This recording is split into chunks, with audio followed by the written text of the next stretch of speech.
的头和手长在了一起，连续40年用手撑着睡觉，就算强行把手拿开，但很快又会自己撑起来。虽然睡觉过程中头会不停的摇晃，但就是不会掉下来，就算翻个身也很快用另一只撑起来，就很神奇。节目组怀疑他装睡，但老婆说他40年来都是这样的，这么睡40年，胳膊真的没事吗？只见大叔干起活来一点都不含糊，端起100斤的水桶都轻轻松松。大叔还说这种睡眠姿势不仅手不会麻，还睡得更香了，甚至还救过他的命。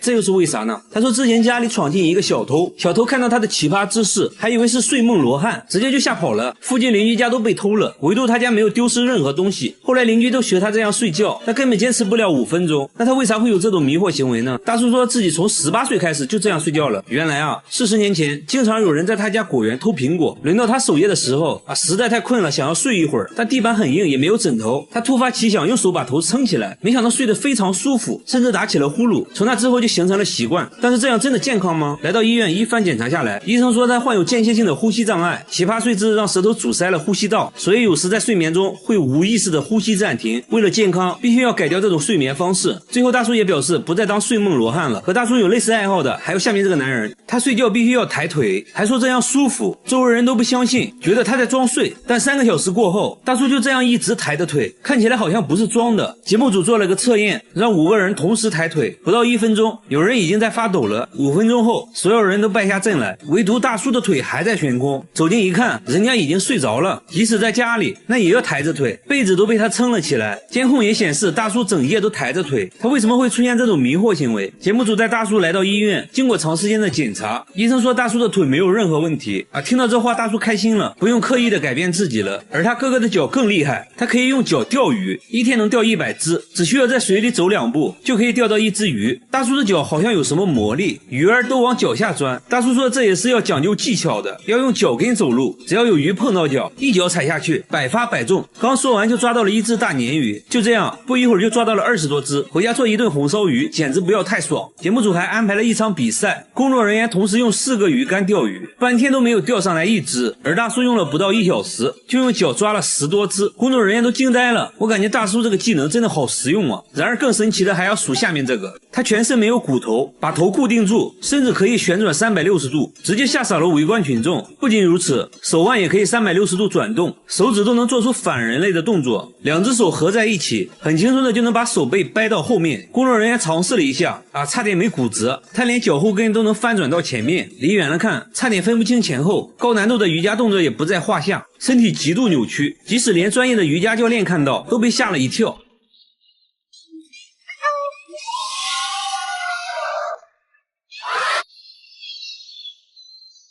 他们说从来没见过这么柔软的人，他还教给瑜伽教练一个动作，结果教练根本做不到这就很尴尬了。他的绝活还不止这些，舌头都能吐出一朵花，而且想要几个花瓣就可以卷出几个，最多能卷出8个花瓣，肚子也可以随意折叠，反手拿东西也是易如反掌，肩胛骨都好像翅膀一样，全身上下都非常的柔软，好像没有骨头的软体动物，真的是一个奇男子啊！好了，我是岳飞，关注我，每天一个迷惑行为大赏。他家客厅成了墓地，每天早上都会出现上万只死掉的蜜蜂，蜜蜂尸体能装满3个垃圾桶。然而更多的蜜蜂还在源源不断的涌进来就算把纱窗打开蜜蜂也不走，好像屋里有什么东西吸引着它。主人也是惨被蜜蜂围攻，蛰得满头大包一到晚上更夸张，整个天花板都会震动，还会传出一种怪声没办法，晚上只能睡在卧室的帐篷里。然而邻居家并没有出现这种情况，附近呢也没有养蜂场，那他们是从哪里来的？为什么偏偏选择他家？他家是有什么东西在吸引蜜蜂吗？真的奇怪啊！第二天，节目组再次上门，主人说今天死掉的蜜蜂很少。工作人员敲了敲天花板，里面也没有发出嗡嗡的声音，难道是一夜之间都死了？节目组用热像仪也没有检测到任何温度，决定打开天花板看看到底什么情况。找来了专业养蜂人，一打开就发现一个硕大的蜂巢，蜜蜂也都活着，还发现客厅出现的蜜蜂都是通过电线孔钻出来的。原来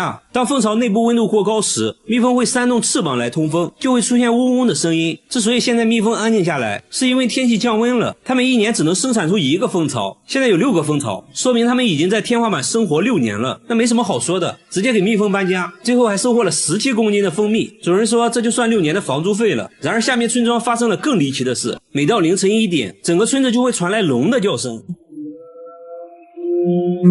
村长说声音是从半年前开始的，每到凌晨1点就会准时响起，一直持续到早晨不戴耳塞根本没法睡觉，很多人受不了都搬走了。有村民认为是之前开山采石动了龙脉，而节目组却认为是锅炉的声音，但村长说自己早就检查过了，锅炉一切正常。节目组继续寻找声音来源，这时一个类似的声音传来，来到屋内才发现是缝纫机的声音，但声音非常小。缝纫机表示这个锅我不背，那难道是管道施工惹的祸？但施工队表示从来不会在凌晨施工。一时间关于声音的说法越来越多，听起来也越来越灵异。又来到了凌晨，节目组全体动员，在村中各个角落寻找声音来源，还安装了声纳设备来监控。不一会儿，声音准时响起，大家都指向了同一个地方，正是锅炉所在的位置。声纳设备也检测出声音就来自村长家的锅炉。这就很尴尬了，村长还是不肯相信，明明自己检查过的。锅炉售后人员排查了半天，终于找到了问题所在，锅炉上一个电磁阀产生了滑动，导致了这种不寻常的声音。维修完毕，村民终于可以睡个好觉了。同样在凌晨出现诡异声音的还有下面这个公寓，每到凌晨4点，整个公寓就会传来敲门声，有时候是玻璃球掉地上的声音。声音是从5年前开始的，每天持续4个小时。声音出现时，整个房间都有回声，墙壁都会震动，很多人都无法安心睡觉，出现了不同程度的神经衰弱。有人干脆在外面租房住。物业也调查过原因，关闭了所有能产生噪音的设备，但最终声音还是没有停止，现在反而变本加厉，什么奇怪的声音都会出现。节目组在公寓不同位置都安装了摄像头。又来到凌晨4点，敲门声再次响起，1小时过后又变成了玻璃球滚动的声音，声音竟然高达90分贝。要知道地铁站声音也才81分贝。工作人员发现用铁锤摩擦瓷砖产生的声音和玻璃球掉落的声音很像，怀疑是有人故意这样做的。节目组在其他楼层安装了更多的摄像头，想要找到这个人。接下来就是等待声音的出现，但是1晚过去了，完全没有出现任何声音，连续几天声音都没再出现。其实已经没必要再调查了，很明显了，恶作剧的人就在公寓里，至于是谁就不好说了。1个月后，节目组做了个回访，物业表示自从节目组采访过后，声音就没再出现过，这下都能安心睡觉了。好了，我是岳飞，关注我，每天一个迷惑行为大赏。大妈一辈子都没出过汗，39度的气温下跳绳1小时，头上一滴汗都没有。节目组在屋顶铺了一层锡纸，温度瞬间达到了45度，大妈躺在上面就开始享受日光浴了。就这样足足烤了2个小时，大妈都被烤成了3分熟，但还是一滴汗没有。她还说一点都不热，甚至感觉有点冷。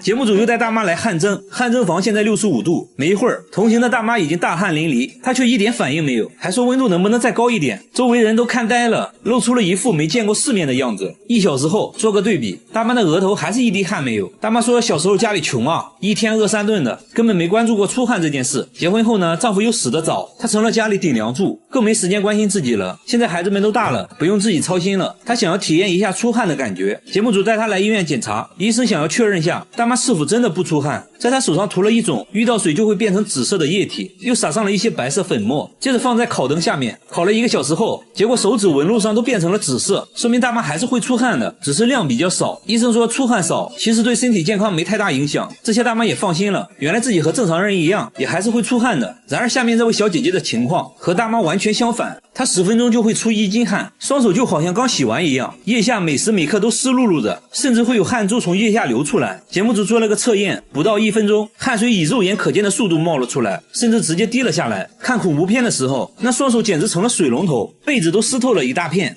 这就很夸张了。他不得不带着一块毛巾随时擦手，这给他的生活带来了很大困扰。想吃零食不行，太滑了根本撕不开，想要玩一会儿游戏，结果触屏就没反应了，必须要往身上蹭2下抹去汗水。下班回家呢，指纹锁根本识别不出来，用键盘打字也同样夸张，纸巾铺在键盘上就印出水印了，鼠标也像刚洗完一样，写工作报告汗水都会顺着笔尖滴在书本上。他脚上的情况同样严重，他每天都要更换25双袜子，别的小姐姐包里都是口红化妆品啥的，他包里却装满了袜子。然而令人惊讶的是，其他身体部位却一点汗也不出，甚至非常干燥。小姐姐也很痛苦，小时候还被朋友嘲笑过，她的梦想是当一名厨师，因为多汗症她不得不放弃了梦想。去医院检查过后也没有找到多汗的确切原因，最后小姐姐也想开了，既然无法改变现状，那就接受它，接纳不完美的自己。起，她还做起了直播，大方展示了自己的多汗症。我觉得小姐姐很值得我们学习，保持乐观的心态最重要。然而下面这个大叔的情况更奇葩，他只有半边脸会出汗，左脸汗如雨下，右脸却非常干燥，从中间对分开，即使是嘴巴和鼻子也是一分为二，路人都看懵了。小朋友的表情最真实，更神奇的是，当他吃辣的时候，就换成了右脸出汗，左脸又变得干干净净，把纸巾铺在脸上，右边瞬间就湿透了，左边却一点事没有，很直观的就可以看出区别，两边脸分工明确，始终就只有一边脸出汗。大叔说这种情况是1年前开始的，他之前受了很严重的伤，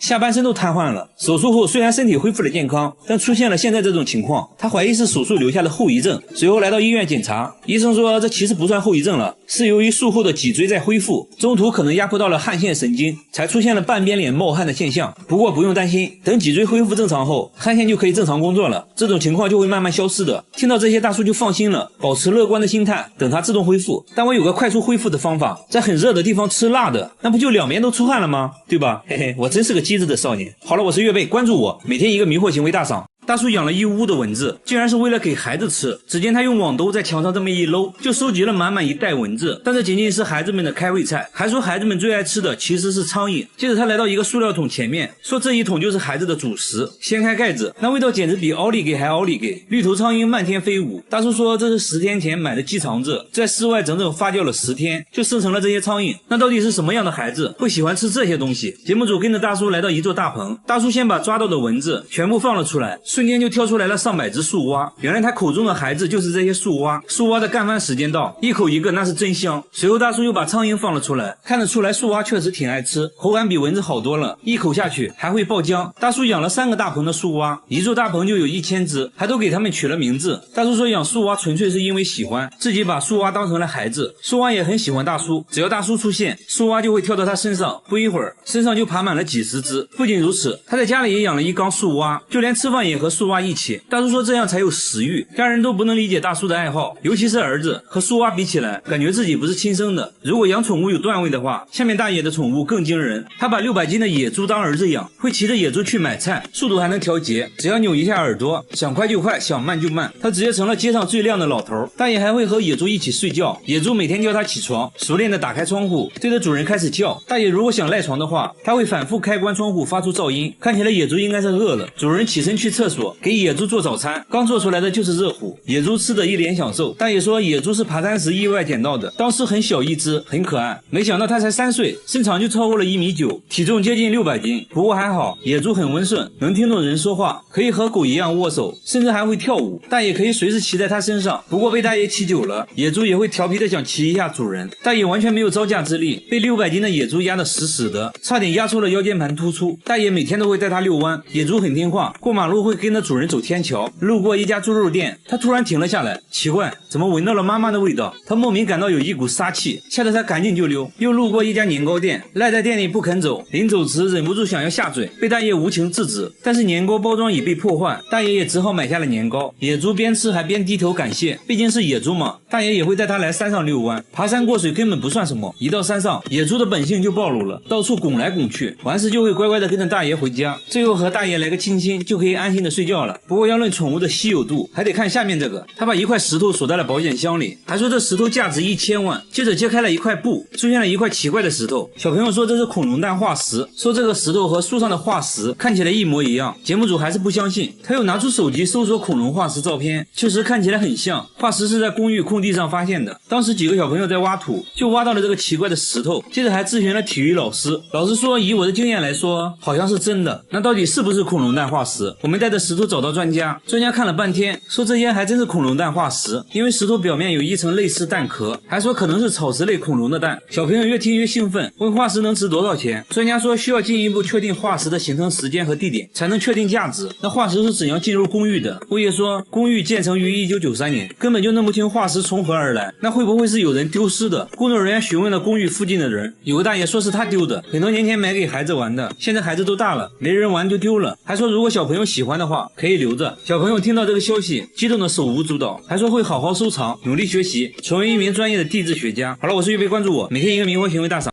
他50年收藏了4000多种可乐，现在拿在手上的是世界上第一款可乐，已经超过了100年，瓶盖都是用的木头塞子。很多人想喝的82年可乐，他这里多的是，什么造型的瓶子都有，全是脑洞大开的设计，从最胖的到最花里胡哨的都有，还有各种限量款的可乐，有的瓶子上都镶了钻石，还有奥运纪念可乐、美国队长可乐。他还收藏了很多可乐周边产品，就比如可乐主题的录音机，因为都是非常稀有的限量版，收集这些花掉了好几百万。节目组仔细数了数，足足有4000多种。大叔还说会一直收藏下去，要打破世界纪录。然而下面这个大爷的收藏能点燃你的心。大爷在涂口红，但其实这是打火机。他转身又吃起了饼干，其实还是个打火机。他30年收藏了6000只打火机，家里墙纸都是打火机做的，各种你意想不到的打火方式，看着是把锤子，其实是打火机。灯泡也是打火机，牛奶盒都能出火，螃蟹钳子喷火你能信？灭火器都能出火，这就离谱了。包包能打火，高跟鞋也可以，最小的和1元硬币差不多，小是小了点，但照样能打火。最大的就要用2只手抱着，要说是燃气灶我都信。最独特的要数下面这个，火焰可以分叉，这些火机来自全世界各地。这一款就是来自加拿大的牙刷火机，他每周都要挨个清理一次，打火机已经成了他的精神寄托。然而下面这个大叔的收藏也很费钱，他花100万收藏了5000部手机，全是你没见过的，有设计成香蕉玉米的，保龄球也是电话，超人都背着电话来电就会蹦迪，还有来电就会吐丝的蜘蛛侠电话，易拉罐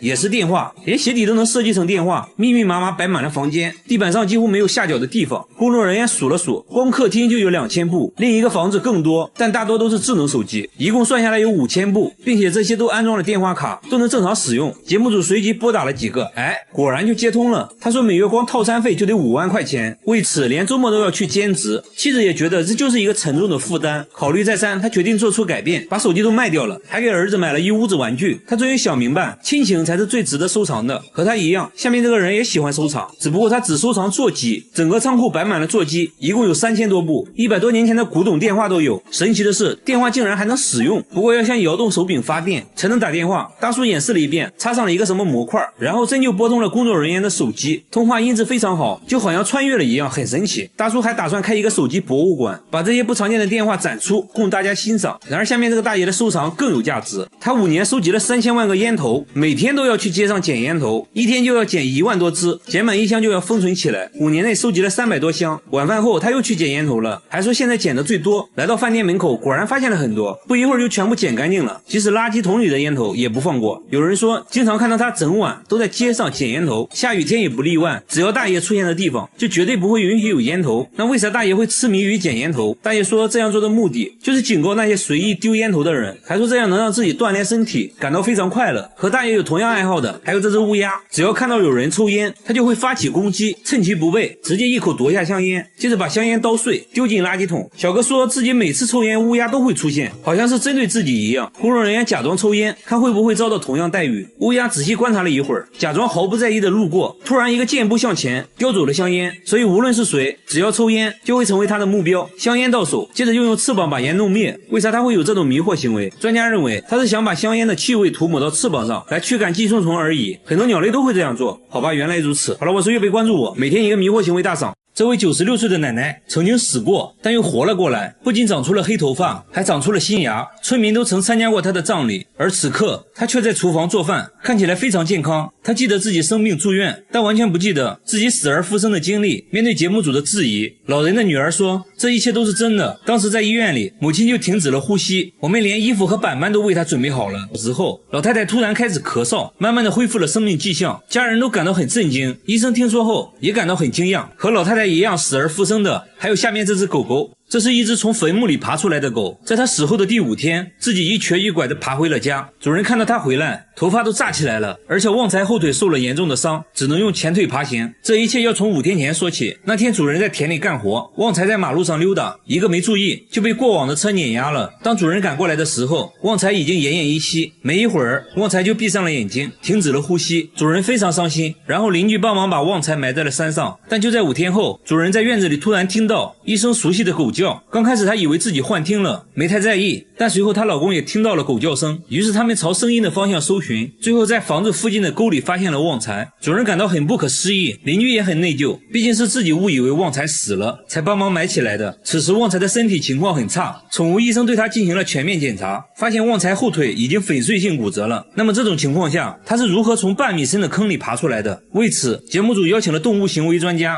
专家分析后说，当时掩埋旺财的土壤颗粒很大，还混合着很多杂草，使得空气能够流通，这很利于他爬出坟墓。破土而出的旺财就这样沿着回家的路一点点爬行，最后爬到了家附近的沟里。沟里面的水帮助他生存了4天，最终被主人在这里发现。随后医生给旺财做了骨折手术，手术很成功，骨头都恢复了原位。那就希望旺财早日康复。勇敢狗狗不怕困难，他们都是经历过死亡的。而下面这位是每天都会神秘消失。这个男人说他妈妈每天晚上都会神秘消失，于是节目组趁白天赶紧去见了他妈妈。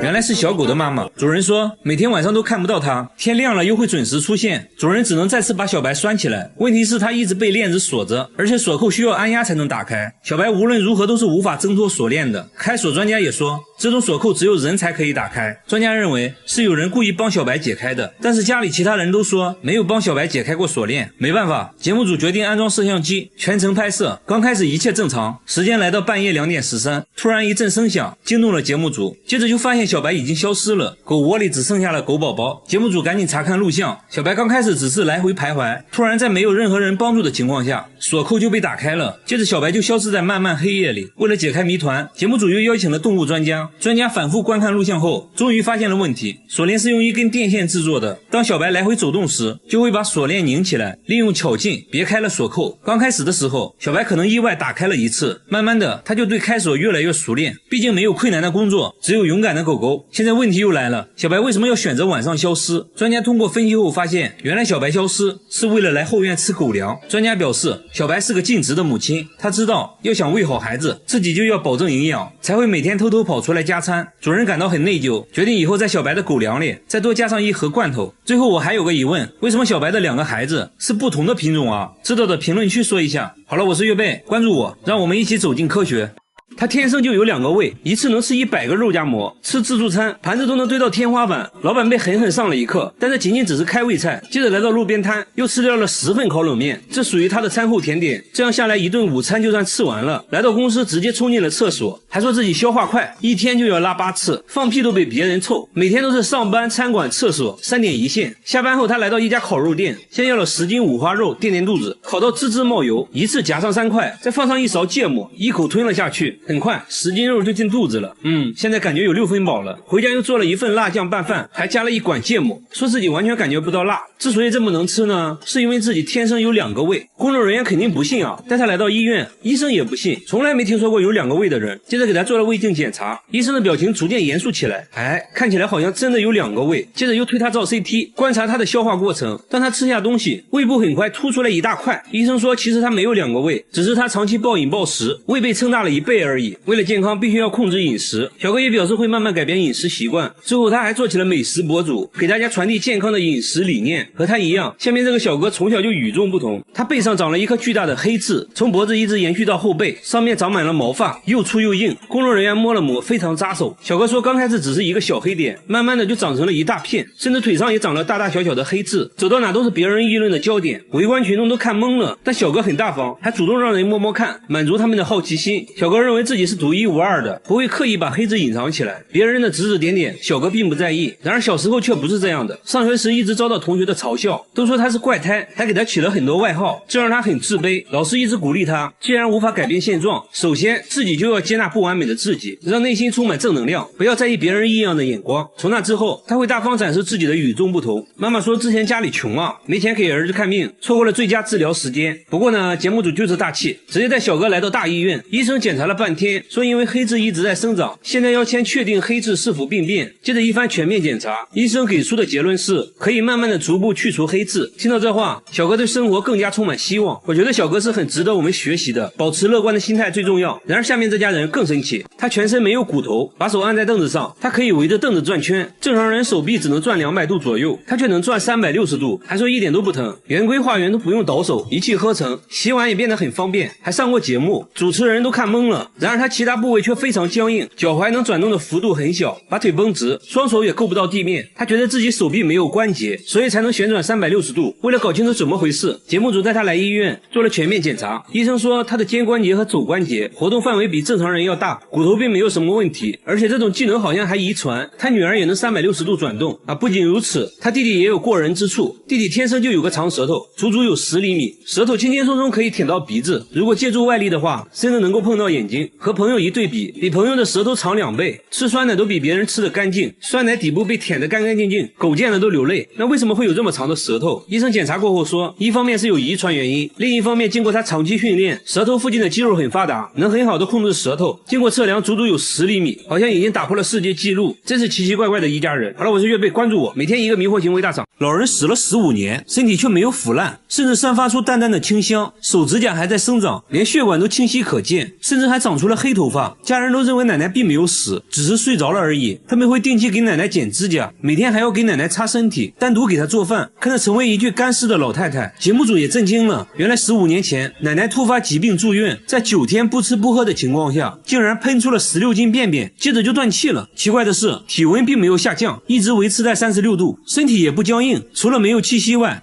没有任何去世的症状。家人把奶奶接到了家里，慢慢就变成了一具干尸。专家说，只有在极其干燥或者寒冷的地方才有可能形成干尸，然而当地的天气高温潮湿，这种环境下没有腐烂就很不科学。节目组觉得可能做了防腐处理，但家人却说并没有做过任何处理，还说奶奶有个特别的习惯，那就是吃斋，一吃就坚持了50年，这有可能是奶奶肉身不腐的原因之一。奶奶的事在当地广为流传，很多人慕名而来，想要一睹真容，还觉得他家的井水有神奇的功效，都用瓶子接水喝。至于究竟是什么原因，专家也没有给出解释只能说真的很神奇。然而下面这面墙也很奇怪，他家的墙会哭，只要静静的听就能听到抽泣的声音，整整哭了10天。店主说有时用力敲2下，他又会稍微停一会儿，越到晚上哭声越大，搞得人心惶惶，顾客都被吓跑了。工作人员录下声音，找到了专家，对声音进行了波长分析，总之结论就是这声音明显是一种有生命的东西。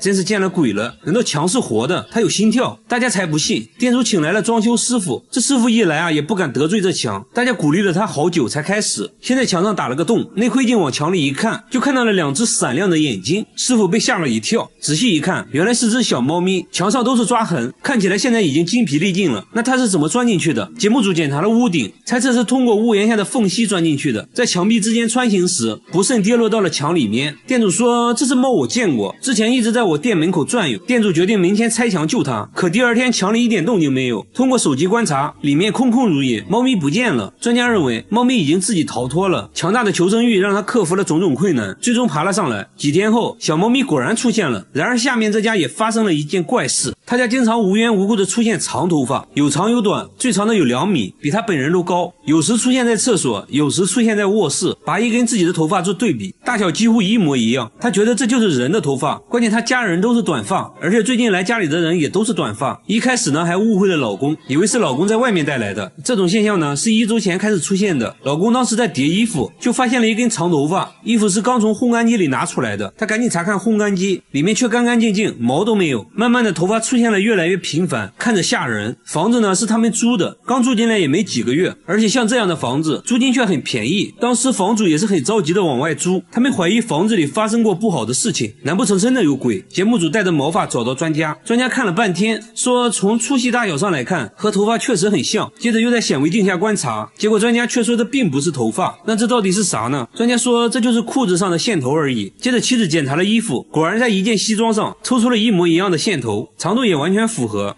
虚惊一场。好了，我是岳贝，关注我，每天一个迷惑行为大赏。大妈脑袋里长了一块吸铁石，头上总会吸到曲别针之类的小东西，而且还不会掉，走到哪吸到哪。但脑袋看起来没有任何异常，而且最近经常无缘无故的头痛，疼得他满头大汗，去医院做了脑部 CT， 但机器一直叫个不停。医生刚开始还怀疑他戴了发卡，经过多次检查，医生也震惊了，他脑袋里还真的有一个12毫米的东西，边缘看起来很锋利，就镶嵌在头骨上，距离大脑不到1毫米，如果穿破头骨的话，那后果不堪设想。奇怪的是，头上并没有任何伤口，大妈也完全不记得这东西是怎么进入脑袋的。医生怀疑是小时候摔倒后，这东西就卡在了脑袋里，当时没注意，慢慢的伤口就愈合了。随后大妈被送进了手术室，经过漫长的等待，医生成功把这东西取了出来，在体内存在了30年，表面都已经生锈了。那到底是不是吸铁石呢？经过分析这东西和吸铁石成分很像。专家说，这种金属一般都是用作加热元器件，像吹风机了、取暖器里面都有这种东西，很难想象是怎么进入脑袋的。手术后，大妈状况良好，再次进行 CT 扫描，机器也没有响。看着伴随了自己30年的吸铁石，大妈唏嘘不已。无独有偶，下面这个大爷脑袋里也有个东西。大爷脑袋里有一颗子弹，只要一思考，脑袋就会疼。子弹已经存在了40年，很多年前和朋友玩射击，被朋友不小心打到的，当时就做了手术，本以为子弹完整的取了出来，但由于最近剧烈头痛，去了医院，才发现脑袋里还有残留的碎片，专家都不敢相信他还活着。妻子很震惊